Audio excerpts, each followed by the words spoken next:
नमस्कार, स्वागत आहे आपले शीर्षक कॉर्नरमध्ये. आज आपण मस्त असे ब्रेड पॅटीस बनवणार आहे. बऱ्याचदा ब्रेड पॅटीस हे तेलकट होतात, तर तेलकट होऊ नये म्हणून काही टिप्स सांगितलेल्या आहेत, तर त्या तुम्ही नक्की फॉलो करा. चला रेसिपीला सुरुवात करूया. इथं आपण सुरुवातीला भाजी बनवणार आहे. त्यासाठी साहित्य पाहूया. 3 उकळलेले बटाटे, भाजून घेतलेले अख्खे धणे, गरम मसाला, हळद, कांदा, कोथिंबीर, लसूण, हिरवी मिरची आणि आलं घेतलेलं आहे. सुरुवातीला आपण भाजून घेतलेले धणे भरड करून घेऊया. त्याच्यानंतर आपण इथं लसूण, आलं आणि हिरवी मिरची चांगली बारीक करून घ्यायची आहे. तर आता आपण हे बारीक करून झाल्यानंतर आपण भाजीला फोडणी देऊया. तर त्यासाठी इथं कढईमध्ये 2 मोठे चमचे तेल टाकून घेऊया. तेल चांगलं गरम झालं की त्याच्यामध्ये मोहरी, जिरे, कढीपत्ता टाकायचा आहे आणि त्याचबरोबर आपण जे वाटण तयार करून घेतलेलं आहे आलं, लसूण आणि हिरवी मिरची ते टाकायचं.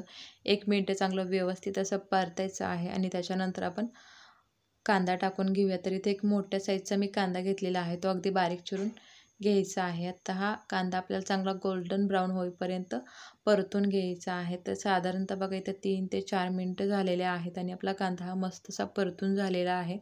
आता आपण इथं चवीपुरतं मीठ, गरम मसाला, भरड केलेले धणे आणि हळद टाकून व्यवस्थित असं मिक्स करून घेऊया आणि त्याच्यानंतर आपल्याला इथं बटाटा टाकून घ्यायचा आहे. तर बटाट्याचे मोठे मोठे काप करून घेतलेले आहेत आणि आता आपण हे मॅशरच्या साहाय्याने या पद्धतीने मिक्स करून घ्यायचं आहे. तर बघा अगदी मस्त असा मसाला हा व्यवस्थित असा मिक्स झाला पाहिजे. या पद्धतीने आपल्याला हे तयार करून घ्यायचं आहे आणि इथं आपली ही भाजी तयार झालेली आहे. तर आता आपण हे थोडीशी कोथिंबीर टाकून एकदा व्यवस्थित असं मिक्स करायचं आहे आणि हे भाजी आपल्याला थंड होण्यासाठी ठेवायची आहे. तोपर्यंत आपण बॅटर तयार करून घेऊया. तर इथं मी 1 वाटी बेसन चाळून घेतलेलं आहे.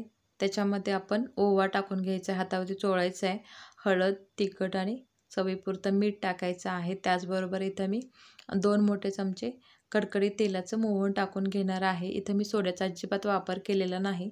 जर सोड्याचा वापर केला तर त्यामुळे आपले पॅटीस हे तेलकट होतात, त्यामुळे मी तर सोड्याचा अजिबात वापर केलेला नाही. आपण फक्त इथं कडकडीत तेलाचं मोहन टाकलेलं आहे. जर तुम्ही सोडा वापरणार असेल तर अगदी थोडा सोडा वापरायचा आहे, जास्त सोडा वापरायचा नाही.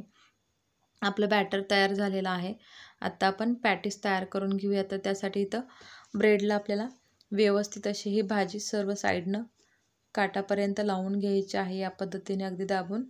आणि त्याच्यानंतर आपण दुसरा ब्रेड याच्यावरती ठेवून व्यवस्थित असं हे प्रेस करून घ्यायचं आहे, जेणेकरून ते तेलामध्ये टाकल्यानंतर सुटणार नाही. तर बघा थोडंसं असं प्रेस करून घ्यायचं आहे आणि आता आपण दुसऱ्या ब्रेडला पण भाजी लावून घ्यायची आहे. जेवढे तुम्हाला पॅटीस तयार करायचे असतील त्याच्यानुसार तुम्ही एकदाच सुरुवातीला या पद्धतीने तयार करून घ्या आणि 4 ब्रेड या पद्धतीने तयार करून घेतलेले आहेत. आता आपण एकावरती एक ठेवूया आणि चाकूच्या साहाय्याने कट करून घ्यायचं आहे. तर बघा इथे 4 पॅटीस आपले हे तयार झालेले आहेत. आता या पद्धतीने आता आपण हे तळून घेऊया.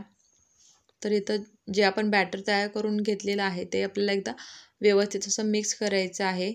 पॅटीस घ्यायचं, ते बॅटरमध्ये बुडवायचं, पलटायचं, व्यवस्थित असं दाबायचं आणि या पद्धतीने वरती करून आपल्याला कढईमध्ये सोडताना असं या पद्धतीने खाली धरायचं आहे आणि आपल्याला ह्या पॅटीस सोडायचं आहे. तर बघा कढईमध्ये सोडल्यानंतर आपल्याला इथं झाऱ्याच्या साहाय्याने या पद्धतीने वरती तेल थोडं टाकायचं आहे, त्यामुळे वरची साईड ही जास्त सुकणार नाही. आता हे एकदा पलटायचं आणि त्याच्यानंतर आपण दुसरा पण पॅटीस तयार करून घेऊया. तर एकदा बुडवायचं, पलटायचं, त्याच्यानंतर या पद्धतीने आपल्याला वरती धरून हे कढईमध्ये सोडताना खाली या पद्धतीने सोडायचं आहे. 1-2 मिनटं झाल्यानंतर हे आपल्याला पलटून घ्यायचं आहे. तर बघा आलटून पलटून आपल्याला हे चांगलं पॅटीस तळून घ्यायचं आहे, अगदी मस्त असा लाईट ब्राऊन कलर येईपर्यंत. तर इथे 4 ते 5 मिनटानंतर बघा अगदी मस्त असा हा कलर पण आलेला आहे. अगदी छान असे आपले हे पॅटीस तळून तयार झालेले आहेत. आता आपण हे काढून घेऊया. कलर अगदी छान असा आलेला आहे आणि आपण बाकीचे पण पॅटीस याच पद्धतीने तयार करून घ्यायचे आहेत. तर आणखी एक सर्वात महत्त्वाचं म्हणजे आपले पॅटीस तेलकट होण्याचं कारण, ज्यावेळेस आपण पॅटीसच्या बॅटरमध्ये बुडवतो त्यावेळेस ते आपल्याला सर्व बाजूने व्यवस्थित असं कोट करून घ्यायचं आहे. जर ते व्यवस्थित असं कोट झालं नाही तर आतमध्ये तेल जातं आणि आपलं ब्रेड हा जास्त तेल पितो, त्यामुळे आपले जास्त पॅटीस हे तेलकट होतात. त्यामुळे व्यवस्थित असं कोट करून घ्यायचं आहे आणि सोड्याचा कमी वापर करायचा आहे. तर इथं बघा आपले सर्व पॅटीसचे तळून झालेले आहेत. आपण हिरव्या मिरच्या तळून घेऊया. तर मिरच्या ह्यामधून थोड्याशा कट केलेल्या आहेत आणि त्याच्यानंतर आपण इथं तेलामध्ये अशा मस्त तळून घ्यायच्या आहेत. तर वरती व्हाईट कलर येईपर्यंत आपल्याला या पद्धतीने मिरच्या तळून घ्यायच्या आहेत. त्याच्यानंतर लगेचच आपल्याला त्याच्यावरती मीठ टाकायचं आहे. तर बघा इथं मस्त असं आपले हे ब्रेड पॅटीस तयार झालेले आहेत. अगदी कलर छान आलेला आहे, त्याचबरोबर अजिबात तेलकट झालेले नाही. तर तुम्ही पण ही रेसिपी नक्की घरी ट्राय करा आणि जर रेसिपी तुम्हाला आवडली असेल तर लाईक करा, शेअर करा, सबस्क्राईब करा आणि त्यापुढील बेल आयकॉनला प्रेस करा. Thanks for watching.